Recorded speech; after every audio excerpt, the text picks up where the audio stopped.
Willie D. Live. Liars always come up with terrible lies. So Ricky Smiley says, yeah, you know, Katt was supposed to play the Santa Claus and I was supposed to play the pimp. Liars always have ridiculous narratives. Nobody in America can imagine that a real movie studio would cast 5'5", 145-pound Katt Williams as a fucking Santa Claus, number one. Number two, Ricky Smiley was finna play a pimp. Really? Ricky Smiley has played a woman more times than Ricky Smiley has played a man. He's played Bernice Jenkins 5 times. I got it in my contract that I don't work with Ricky Smiley unless he's playing Miss Bernice Jenkins. Get out of here, man. That's in your contract for real? I make my contracts, sir. Oh, when you're the master of your masters, everything else is subservient. When Kamala was kind of stomping him in the debate, she really, did a good job. He just goes, they're eating the dogs. They're eating dogs, they're eating cats. It's so bad. They're eating dogs, they're eating cats. I saw the whole thing on TV. They're eating hippos, they're barbecuing parakeets. It's so bad. Barbecuing parakeets, can you believe it? They're eating dogs, and Kamala, she doesn't care about the dogs or the cats. I've never seen this in my life. And they're eating dogs and cats. He went on such a fucking tangent. Kamala was like, I've never seen Kamala look blacker than ever. She was like, what's this motherfucker talking about? They're eating dogs. She doesn't know because she's a terrible vice president. And Joe Biden right now is shitting his pants. I call him Sloppy Joe. He's Sloppy Joe. Whenever he shits his pants, he's sloppy. But that was the funniest shit. I laughed for a long time. They're eating the dogs. Meow, meow. Ruff, ruff. And I love dogs. I love cats. They're some of the best animals. You ever get a dog or a cat? I tell you, it's so great. But that Kamala, she's going to get rid of all the dogs and cats. So the reason why I never looked at YouTube, because I'm like, yo, I'm talking about being smart, but you jerking me. And plus, I don't trust Lyor. Period. Anything he doing, I don't trust. I know what he did with music. Let me interject real quickly about it, because I definitely had to ask you about Lyor. What in the hell did Lyor do to you? Because I've heard you a few times talk about Lyor. I don't know the man from a whole. It's not what he did to me. It's what he did to our culture and what I watched him do to other people. What specifically? What's the gripe?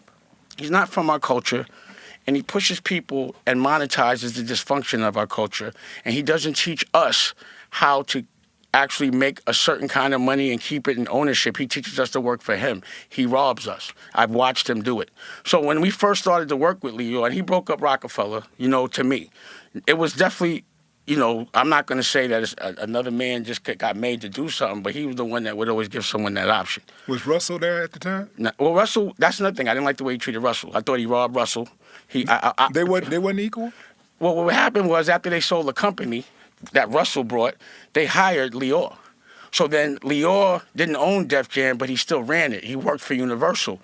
So I would watch Russell come in with a project, and it would be like Lyor would have him waiting in the lobby and shit like that. Lyor made Russell Simmons wait in the lobby? Not like that, but meaning they wouldn't just give him a deal. They weren't fairly treated, and that's Russell's business, so I don't want to get into that. But I could just tell you, I'd be sitting in the club with Russell and Lyor, and I'd be like, yo, why you mess with him, man? He just so disrespectful to you. Like, why you even... And I'd be in this... And he'd be like, chill, I don't deal with things that way. Well, I'm going to deal with it for you. Like I said, I used to take it personal. I was in the... You remember when his appendix exploded? Mm-hmm. I was at the hospital. I didn't know his mother was in there. And she said some real foul... I mean, it was so racist, I couldn't believe it. Like, yo, you better get your mother. Like one of those. Because she didn't really understand I was in the room. So she said, I forgot. What she said? It was some nigga shit. Put it like that. It was something that I was like, she was like, yeah, she just old or whatever. I was like, yo, you wildin'. Like, I couldn't believe what she said. What you think she said? What you remember? It was something it was years ago. It felt like nigga. Whatever piece you remember. I saw you, when you hear nigga, it's a feeling. It's not, I hear other people say nigga all day, it don't bother me. I know when it bothers me. It bothered me. Did you hear the word? I told you, I don't remember. It felt like it. It was like 10, 15 years ago, but we had to have an argument over it. So I was like, it felt like something that was that racist. It was so many things. When I first got with Lyor, the first thing he did was try to make me have a beef with another black person on his behalf. And I was like, he said, you with me, right? If you with me, then you got to go to war with me. I said, bro, I got a lot of beefs on the street. You going to go to war with me? Let's not do that. Then I asked him, how much is rich? What's a wealthy guy? You know what he told me? $600,000 after taxes. I never liked the way he would have,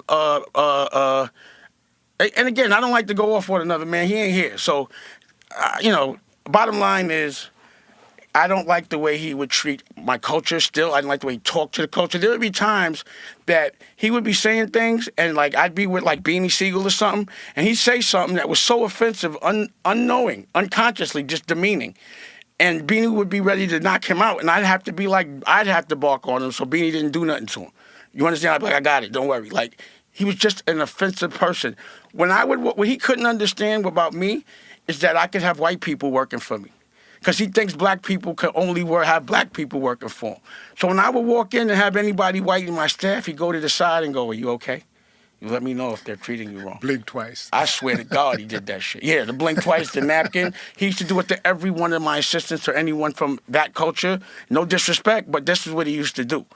So I could go on and on and on and on and on. And also, I just think that every Batman needs a Joker, and he's that clown. Pac introduced me to Biggie. So Biggie was my guy too. You feel me? So when all that was going on, it was like, nah, it's like, even with the hip hop part of it, I'm like, oh, they gonna battle it out on wax. It's going, all right, you gotta let that ride. You gotta let it do what it do. But it was crazy. Actually, the night it happened, right after, boom, I was in jail because I caught my first and only DUI that night.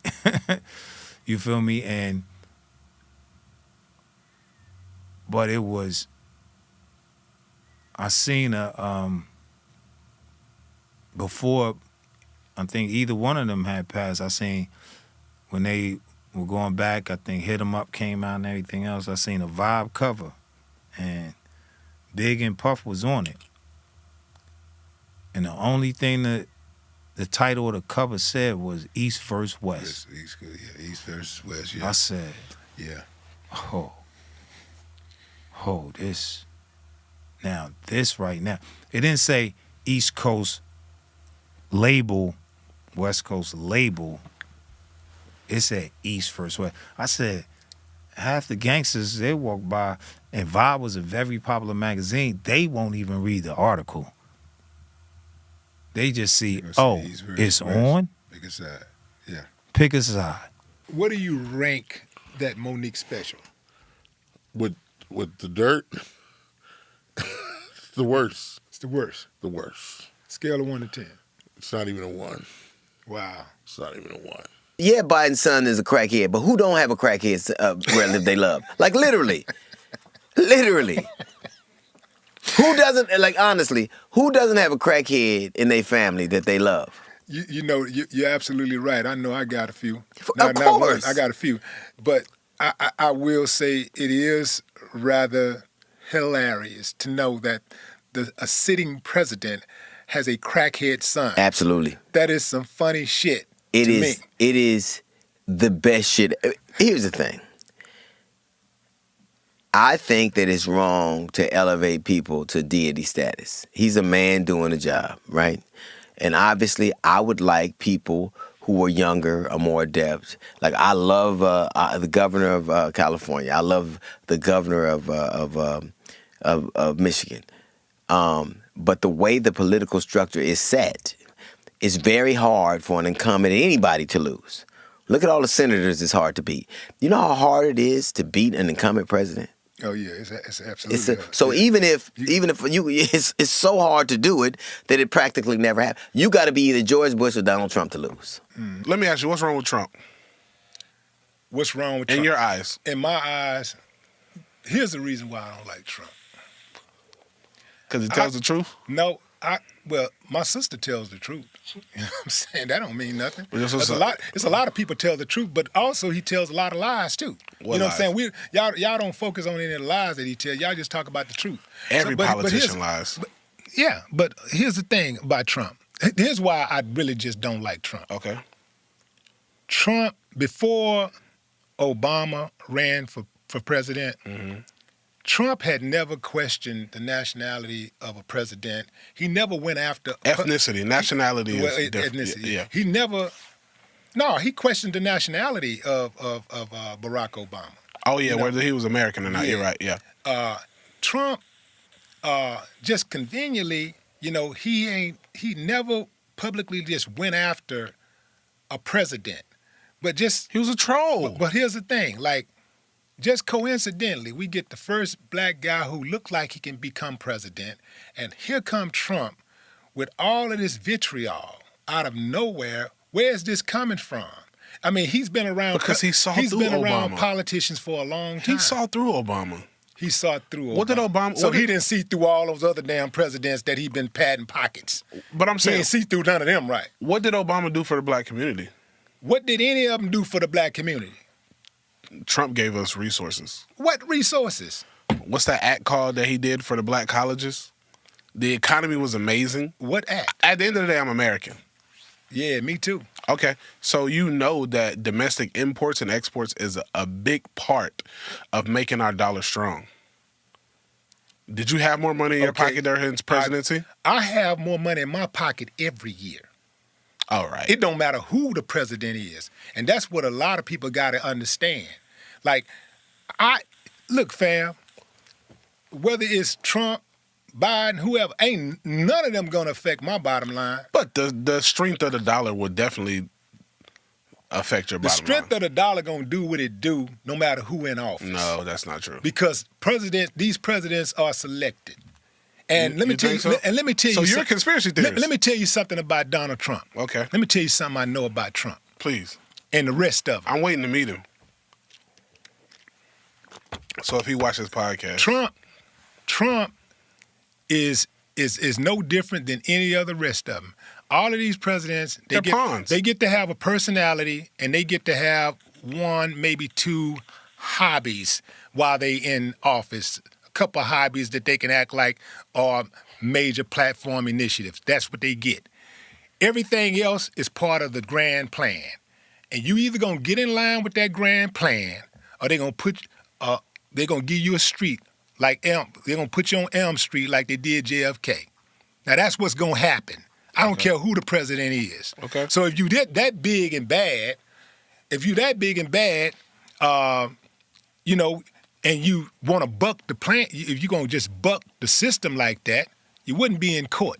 You wouldn't be have all these charges against you if you was that big and bad. Trump ain't that dude y'all think he is. Y'all think he all Who is y'all? you and your MAGA people. We was watching y'all on Well, you know what was TV, interesting man. about House Party, and I tell the story?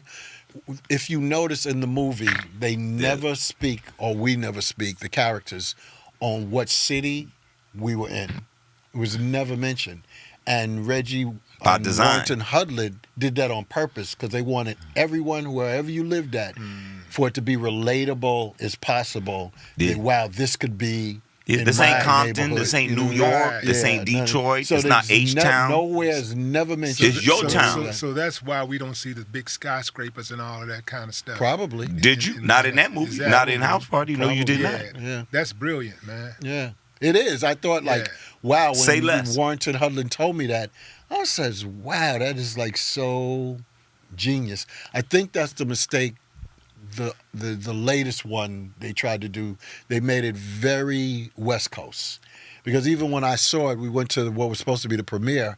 There was West Side inside jokes that I didn't know what they were, but you knew them because you've been. Yeah, to the because thing. I live out there. Yeah, I didn't Right. know some of what they were referring to. It was a swap meet. All that LA. Like, you ain't know what's swap No, meet it was was? no. I knew the term swap meet, but there was a certain term they used it in. Come to find out, it was Yeah, it was a related lot of to stuff, that, you know? and the director himself. I remember he had a made little that speech. speech saying he he said wanted this to- is a love letter to Los Angeles because that's where he grew up and So this last iteration of House Party that shout they out to did, the West. yeah, and they made no bones about it, and that's the you know what I mean. That's where they stand. But to Play's point, the original. And even the one, we did 3 house parties. We had a hell of a run, but you still never knew where we were Yeah, that's at. true, You too. didn't know what city we was at. You didn't know, and you didn't need to know. And come to find out, you didn't have to know. Do you think that those recent comments you made are going to be a hindrance to you, like as far as those people that may think that you are a liability? What comments? The comments, the comments about Foxy, Nori, all these people you was talking about. What I say about Lori? I don't know, man. I just Willie D, keep it on the stove. Tell me, baby. I've been hearing. What I things, say? Well, let me put it like this. So, I know about so- Foxy. I so- know about, but I don't know. Okay, so maybe it's nothing there. I think I kind of so- know what I said about Nori, but I want to hear you say it. Well, you know what you said. Okay, so I'm gonna answer your question, but I'm gonna let you finish your statement. Okay, so Saigon. Shouts out to Saigon. Saigon. Who? Saigon. Who's that? Saigon. Oh, the rapper. Yeah. I never met that man a day in my life. Really? I do not know that man. So that's a lie. Word That tweet to was a lie. Allah. I don't know that man. Wow.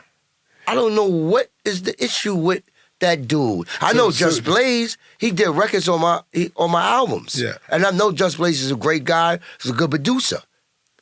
But Just Blaze too. He's a businessman. When I hired Just Blaze, he used his equipment and charged me for it. Just Blaze, you owe me some music. And Trackmasters, I paid them some good money. They did a record. I wouldn't know what they doing. I like them nothing, but we didn't finish. I work Trackmasters, but I do not know. I don't know him personally. Yeah, just so the audience. Like I'm friends with all the rappers. I'm colleagues with them. I don't know that man.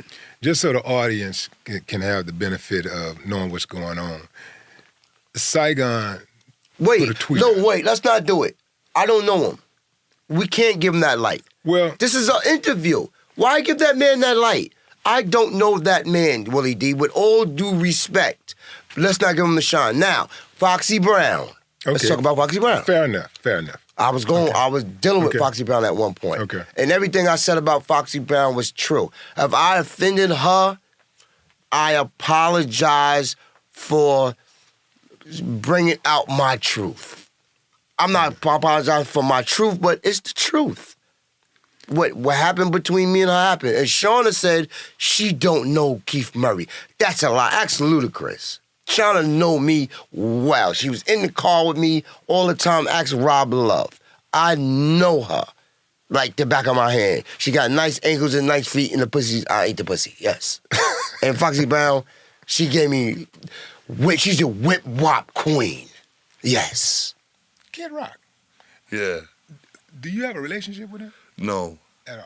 Okay, so Kid Rock, did you actually know him personally at the Yeah. time when he was coming up, when he was rapping? Yeah. We did a song together. Yeah. And this is at a time when Kid Rock was respectful of the black community. Oh, you want some Kid Rock news? Yeah, I do. All right. Come on, what do you want to know? I want to know what type of guy he was. I want to know what type of guy he was in the early stages. I'll tell you. Before he became this rebel flag waving, fuck everybody but the pure white nation. Jay, this is Kid Rock.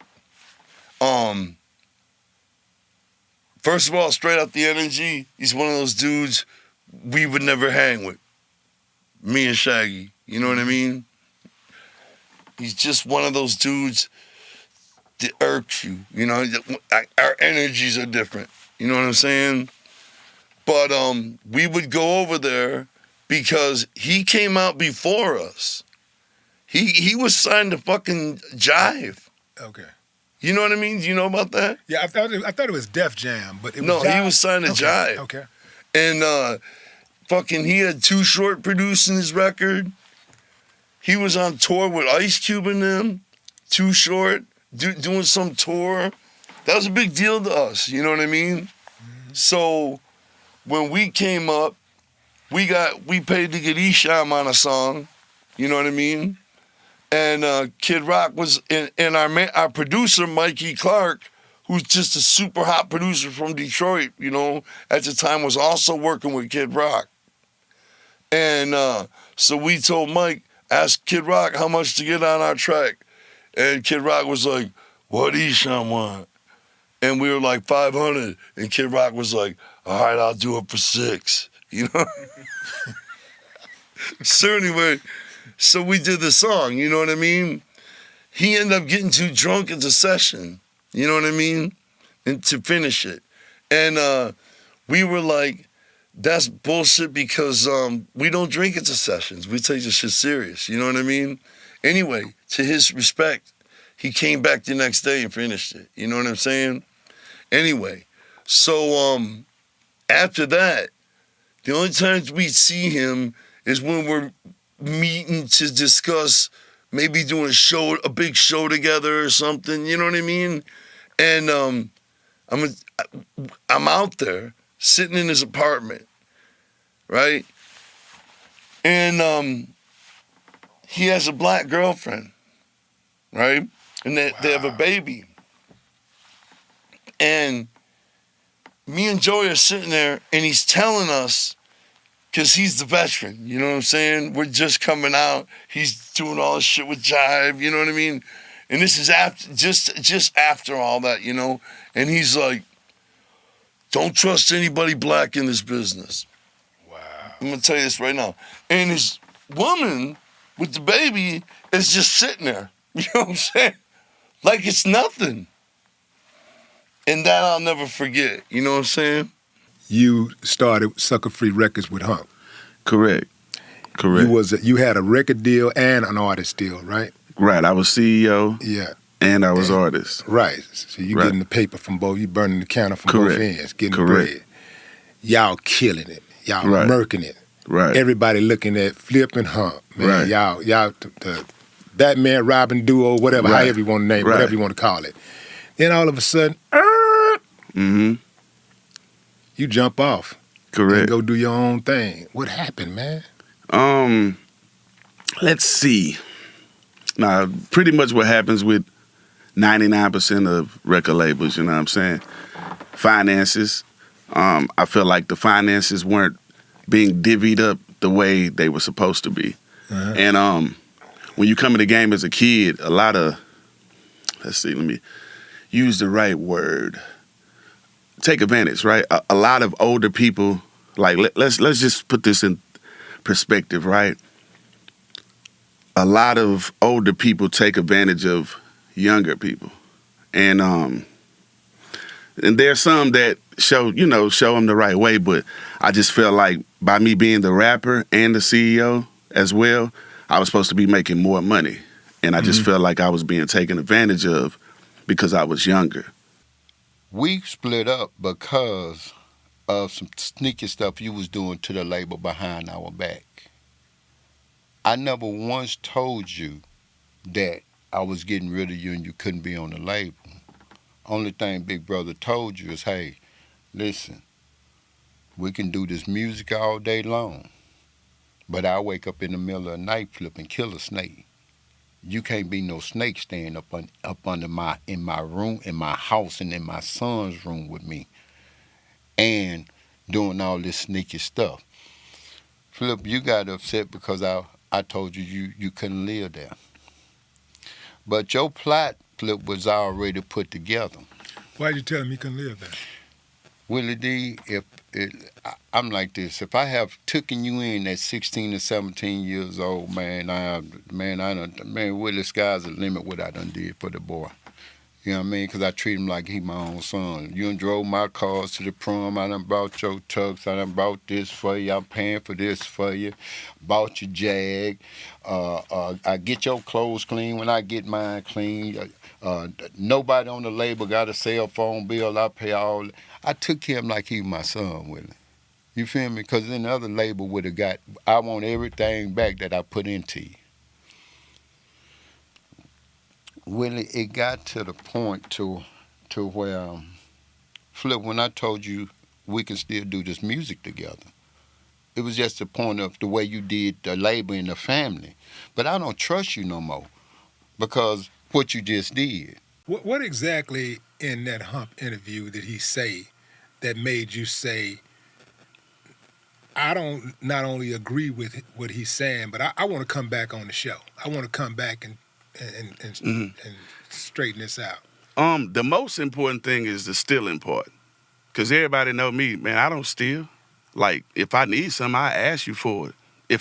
And that's after I try 300,000 ways to go get it, because I don't like asking nobody for nothing, because people you like to throw, shit back in your face. You know what I mean? So I'm one of them people that I'm going to go get it. So for you to get on here and say I'm stealing, which is defamation of character for starters, if you claim to have the best legal team, then somebody should have talked to you and told you to be careful with your words. So now that's another thing to pile up on all the other stuff that I got to take him to court for, because he didn't want to have a conversation because we're supposed to have a third meeting. And how real was that smack you gave Regina King? How real was the kick she kicked me? Ask me that. Was that real? How real was the kick? She must have kicked me about 50, 60 times. And then it took a break. Oprah was there too. How close did it get to you? Man, a lot, because it was like, she had to keep kicking in the, supposed to be the camera angle, but it looked like she was supposed to kick me in my private part, but she kept kicking me in my hamstring or on my thigh. So it looks like, you got it in there. And it was like, try it again. That looked like a real fight, man. Yeah, well, it looked like. Now, Tupac and I, we did have a little something, because he was tripping back then. He was a little high, and he was feeling himself. He punched me in the mouth a couple times, didn't want to wear shoulder pads, didn't want to wear knee things. And it was like, yo, you fighting on gravel. He was just getting wild, so. You punched him in the mouth a couple times? Yeah, dude. That was like, dude. Did you get any licks in? Oh, I slammed the shit out of his ass. Yeah? I hurt his shoulder. What Fox say when you slam? Ow! On that ground. Got up. He put that shoulder thing on. I mean, God rest his heart.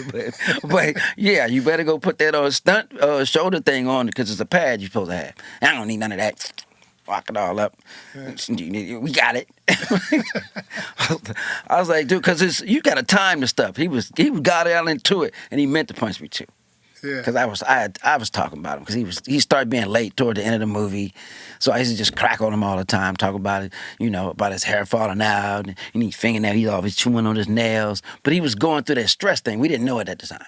He was going through that. But then later, but I used to always talk about him. I used to tell him he's like a magpie, you know what I'm saying, so sitting over there by himself, because you late, man. I'm joning on you, I'm cracking on you. And Janet and Regina used to be laughing like he go get you.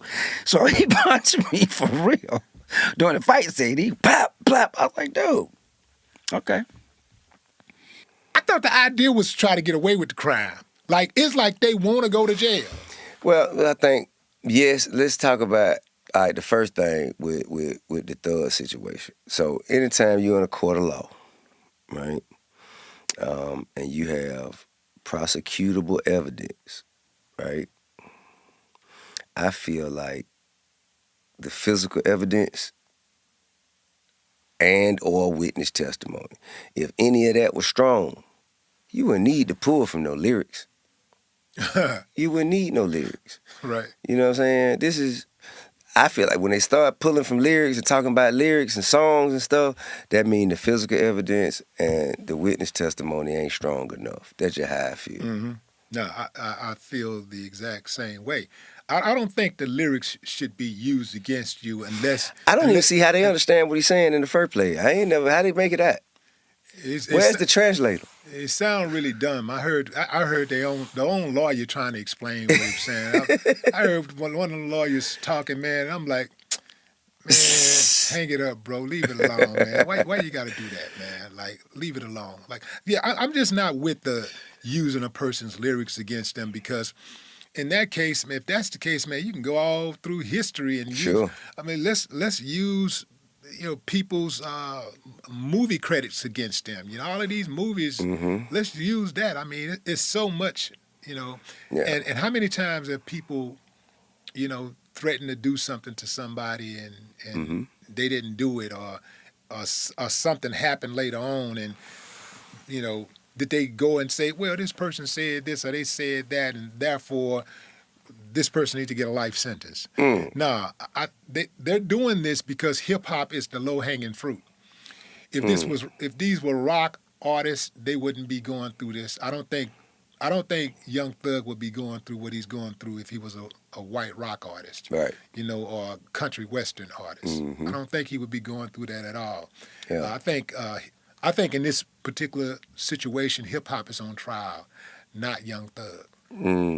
And this is why we have to be careful about cheering for the prosecution. I don't listen. Because I see a lot of that going on. I cheer for who I know. Yeah. You know what I'm saying? I can't cheer for somebody I don't know you. Yeah. You know what I'm saying? I feel like, man, I know him. I know little bro. I seen him come from just a little skinny kid trying to pull his outfits together. And one thing I know that he did is he surrounded himself with people who had the information. Every time I seen him, he was either with Birdman, coming to see me, and like making sure. I think his early days he started with Gucci. Like I think he was surrounding himself with people who could offer him information. He wasn't just moving sporadically. He understood that there were things that he didn't understand, and he always wanted to learn. And another thing is he always wanted to do for the people who come from where he came from. Like I seen him one time, man. No cap.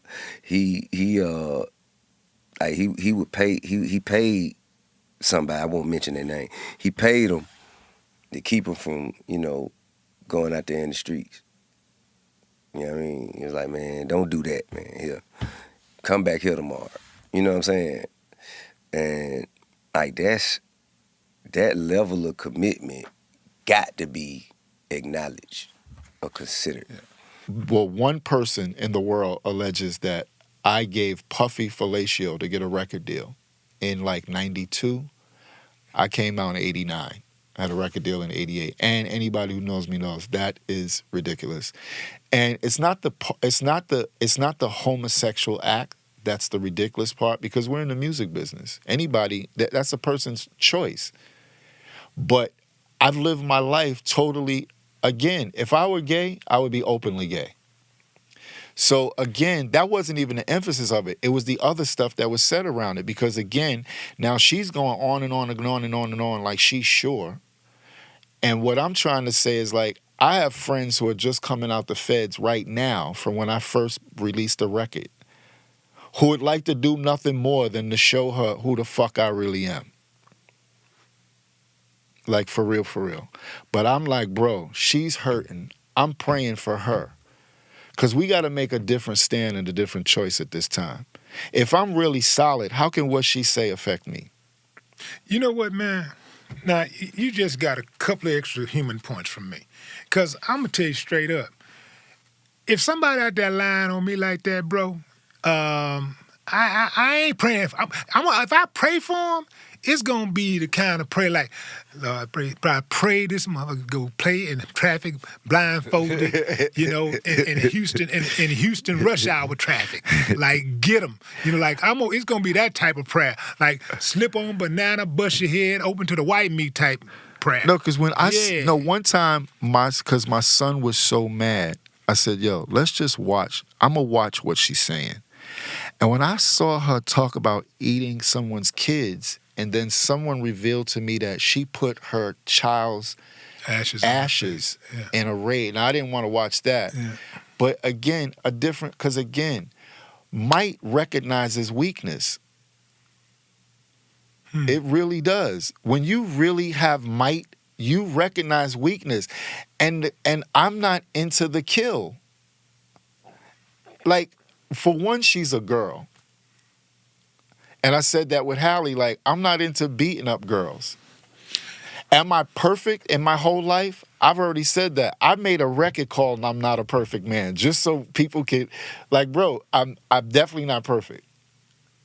But is that my get down? No. And there's a million other famous women that you could ask, is that my get down? But I don't want to do those kind of things because it's reckless and it's petty. It's like we talking about nothing, and people want to talk about nothing. Yeah, and that's what they're obviously into. And then the bodyguard comes on and he says, because this is what honestly really happened. Gene Deal. One of my Fed boys checked Gene, and was like, "Yo, first of all, you know Chris." So the next interview he goes on, he's like, well, no, I want to retract what I said.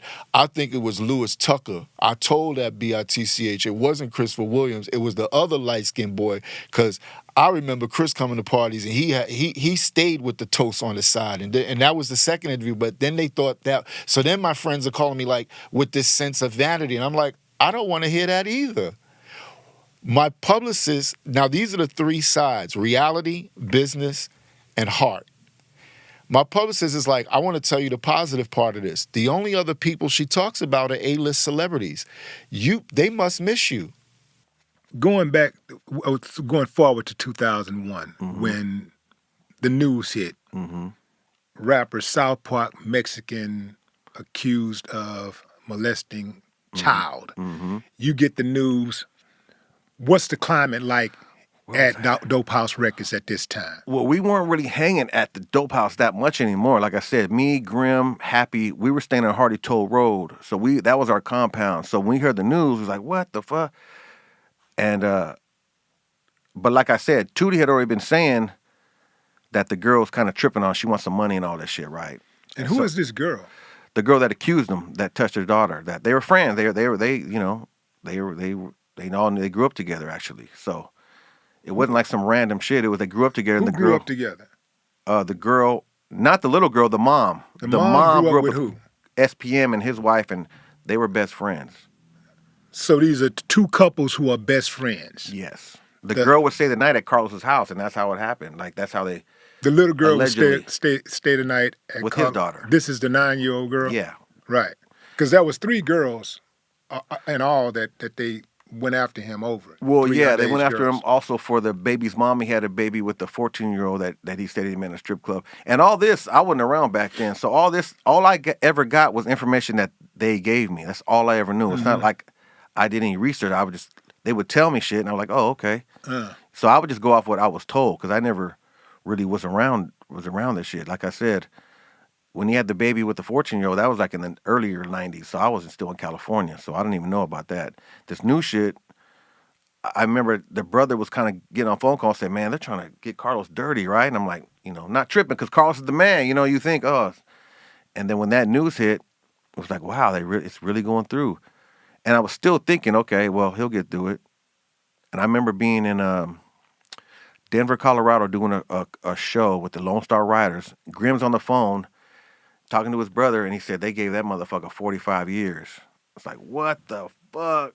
Then it just shook us up, like, what the fuck? That's crazy. I remember that like it happened today, bro. I was at my aunt and uncle's house watching the news. It was midday. And they came in, and I'm thinking to myself, first and foremost, whether he did it or not, I don't know what happened, but whether he did it or not, he's in America and he's rich. America doesn't care about victims of sexual assault. I do, but America don't. The first black president we ever had, Barack Obama, right? He was exceptional in every single way. He was a once-in-a-generation orator, once-in-a-generation style and swag. Editor of the Harvard Law Review. fantastic student, came from nothing, built himself into being the president that he was, right? Just went out and just nailed everything to have a chance at that. The guy before him was a C student that had never succeeded at anything, that didn't succeed in business, that didn't succeed as the owner of the Rangers to a degree, that had chance after chance after chance.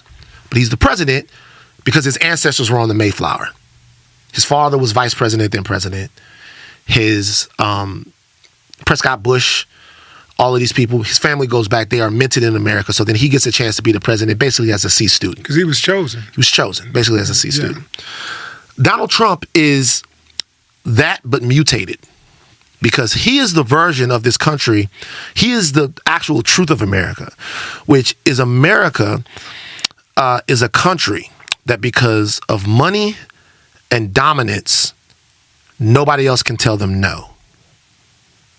No one can tell America no because the military is too strong, because the lies that the country has told, if they are threatened to be exposed as true, it threatens the world order too much.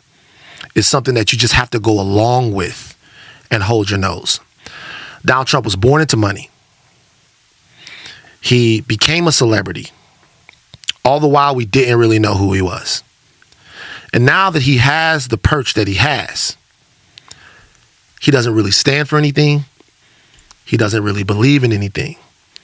The one thing he stands for and believes in more than anything is the idea of Donald Trump. The idea of who he is. And people, look, like Donald Trump will literally make a promise and then his campaign will walk it back. Donald Trump will say something, then people will be like, that's not what he really meant. People believe in Donald Trump so much that it doesn't matter what he actually does. It just matters what he says. So with America, people believe in America so much, it doesn't matter if black women have the highest rate of maternal mortality. It doesn't matter if you have all of these people that don't have access to health care, running water, clean water. It doesn't matter any of that. You believe in America so much that I could tell you, hey, right now, things aren't equal. We're not all living in the same. We don't all have the same. Nah, it can't be true. You can't have that in this country. If the schools are decaying. If the schools are decaying. If everybody's getting shot up where you're from. If everybody has HIV where you're from. If everyone. I talked to a lady, and we were in North Carolina. I can't remember this lady's name, but she said something so crazy. She was like, if you walked by a lake and you saw one fish that was belly up in the lake, you walk by and you'd be like, what's wrong with that fish? Now, if you walk by that same lake and you saw 300 fish that were belly up, what would you say? What's wrong with the lake? You'd say, what's wrong with that lake? Right. Right? Right. But it doesn't matter how many fish go belly up in America. It's never the lake. And it doesn't matter how many times Donald Trump fucks up what he does, how he screws up, be it January 6th, be it the phone call where he's talking to Raffensperger, asking this man to find the votes, be it the big lie, whatever it is, it's never Donald Trump. Be it the grab it by the... It's never him. Yeah. It's always somebody that's out to get him. It's always somebody that has it in for him. It's never him. And the most American thing is never having to say you're sorry. We were slaves in this country for all of this time, built the wealth of this country. We had to drag an apology out of America, and they still won't really apologize, because if they really were going to apologize, they would reimburse us for all of the work that our ancestors did, right? But America's too big to say I'm sorry. And arrogant. Arrogant. And so to me, when I see him, people say we were eventually going to get here, where truth didn't matter, where decency didn't matter, where none of this stuff matters. The only thing that mattered is whether or not you think this person will give you an advantage over the rest of the people in America that you think are lesser than. Well, in my dealings with females, and I don't want to stereotype all women, but I do notice a difference in women who had that father who gave them, from birth to whenever, just gave him that security and that, that ever-present father who's like strong. And what happens is you come across women who have really good examples of men, and they expect that of you. They don't take that short dog BS or something. They know what it's supposed to be. And then if you find a lot of women, and I'm not saying all, who don't have that male guidance throughout their younger years, and they come across the bullshit out there, they kind of like, they don't know that image of what a good father is, so they look for different things in men. That's personal opinion. But I do notice that I've come across the daddy issue girls. So I went through my phase. I'm like, man, give me a girl with some daddy issues. That's all day. Give it to me. Right. And then I've went through my phase where I like a woman with a solid family foundation, because you get a different sort of mindset. I saw a white boy on TV. He thought he was smart. He said American was built by white folks and yada yada yada. And I thought to myself, you might have laid out, and I give you Benjamin Banneker as a perfect example. Mm-hmm. Whoever the person was that was designing Washington, D.C., I think it might have been a Frenchman or something, he got pissed off with other white folks in America. He left. If Benjamin Banneker had not had a photographic memory to say, well, these were the plans he laid out, you wouldn't have Washington, D.C. as you have it today. Because he was a lowly assistant and he remembered, he was the person able to do that. When they burnt the White House down, who were the people that rebuilt it? So when you hear somebody say, y'all didn't build America, I don't even argue with them. Because I own a business, so you can't argue with me. If you give me a choice between free labor and market rate, I'm gonna take free labor all day. So you can't tell me we didn't build America, because I don't care who has drafted up the plans, who put hammer to nail. Who did the work? Cotton was one of the most valuable resources in the world. If that cotton didn't get picked by these black hands, and those black hands that were up north working in textiles and industry, if they didn't thread that cotton and make it to something to be sold, what would this country have been? Slavery gave this country a 250-year head start economically. Mike Jones, like, that threw me off when Mike stepped away, from Switcher House, because if I'm not mistaken, it was right after the first album, right, or during the first album. Yeah, well, I mean, what came first? After the album. Okay, so it was after the album. Yeah. Mike took off. Yeah, no, he never officially left. He left, but he was still in a contractual agreement with us. Right. Well, when he went and started Ice Age. Yeah. He went and did his own thing, but he was still with y'all because contractually he had to stay with y'all. Yeah. But but in his heart he was gone. Yeah. Yeah. What happened? His ego. I'm gonna say it is probably his ego. I feel like he had this notion that he was gonna build his name off of us and then part ways before we even actually did the deal, because we was independent, and he really had less than 3 months left on his contract with us before I signed that deal that I signed. And the only reason why I signed that deal is because to lock him in, because that made the contract he was on with us already conform to the new agreements. It's one thing for a guy to steal some material from the little guy. Yeah. But when they try to steal from somebody with a name already, somebody who can defend themselves, who can who has a platform to get the word out and put you on blast. That means, why would somebody take that risk? Well, like the Steve Harvey thing, I think he might have been doing it just bitch move. Not maybe stealing my material. Maybe giving the benefit of the doubt. Maybe one of his writers did it, but we all know whose material it is. And I think iterative motives. Sometimes be a iterative motive. You never know what my took something. I'm gonna take something in here. It ain't about the money. Got enough money. You know what I mean? So it look like you want some of me. You want to be me. So therefore, you ain't got enough money. You ain't got enough money. You want to be me. So I look at it like that. That's all right, boy. I'm a G in the game, and you want to be me. You want my style. You want to see how does it feel to be me. That's why I look at it. That's a good point that you made about the writers. I never even thought about that, but that's true. Like when you get to the level of a Steve Harvey, you have writers, and some of these guys can, steal other people's jokes and then get paid. Give those jokes to some other guy who has a larger platform and get paid for doing that. Right. And you know. But you know what he's doing. You know what you're doing. This guy takes the joke unsuspectingly. He knew. But you're saying he knew. He knew. I ain't gonna play that bullshit game. We ain't gonna play all that. I didn't know, nigga. Yes, you did. Stop it. Stop. You want to be me. It ain't about you. May got more money, but you want to be me. You want to be as smooth as me. You want to wear clothes like me. You can't be as smooth as me, fool. Was the joke that he told one of the jokes that you had that was on a major platform? On a major platform. All the way out there? Yes. I did the joke on Comedy Central. Okay. One of my Comedy Central specials. Yeah. Yes. So anything you say, I can go research it, bitch. Anything you ever told to me, nigga, I got my first HBO specials, nigga, doing that. I could go to some dude and say, you think I stole that from you? Look at my HBO special, fool. You got it from me. I drive my wife crazy with sports. I got a problem, too. I'm an ESPN early in the morning, get up, first take every day, every week. I got first it bad. Take. Oh, man, you be watching Stephen A? Yeah, I watch Stephen A. Oh, man. You got to take the good with the bad, brother. You got to take the good with the bad, man. I like Stephen A, man. What do you like about Stephen A? Because I don't really know people that like him. I mean, this a lot is of people weird don't to like me. him. This I is like weird. the way he talk and articulate himself. I like that. It's like the way he's talking and articulate himself. I like that. I like that a lot.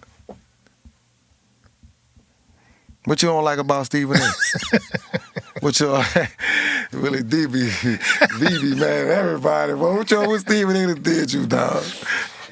Come on, man. Stephen A, man, he's just one of those dudes. He's a company man, you know, like he with that, you know, remember when he said, every day I wake up, I try to figure out how I can make some money for my bosses, and then I try to figure out how much I can keep for myself. He said that? He said that, man. Oh, no, bro. Come on, man. Tell me he said that. No, straight slave talk. No, that's what that is right there. No, bro. You know another thing I don't like about Stephen A?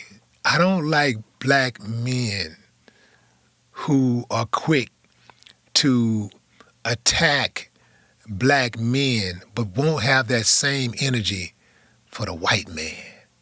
I don't like that. Okay. I don't like that. Okay. And he one of those. Oh, man, he get tough when it's a black dude. Oh, man, when he talking about Kwame Brown, oh, he was tough. Oh, see, I missed that one. Oh, man, this dude was talking like a I saw Kwame Brown going off on him on something, about something, but I don't, like, I don't catch everything. I watch every show now. Don't get me wrong, I watch a lot, watch every show, because I'm a sports guy. Kwame Brown be lighting his ass up. Yeah, but I'm talking about him and Ticket. Brown. Ticket TV be lighting his ass. You know Ticket from Ticket TV? Check out Ticket on YouTube, man. Ticket TV. Oh, Ticket TV, okay. Yeah, man. No, it's just that, man. Like, I mean, I love my people for real, bro. And when we need to be chastised, I get it. Because sometimes I need to be chastised. So I get it. I'm cool with that. But I'm not going out of my way to be hard on the brother. I'm not going to go out of my way to be hard on a brother. I'm not going to go out of my way to make inflammatory statements that could hurt that man's pocketbooks and try to mess up his money and his family and his legacy. I'm not going to do stuff like that.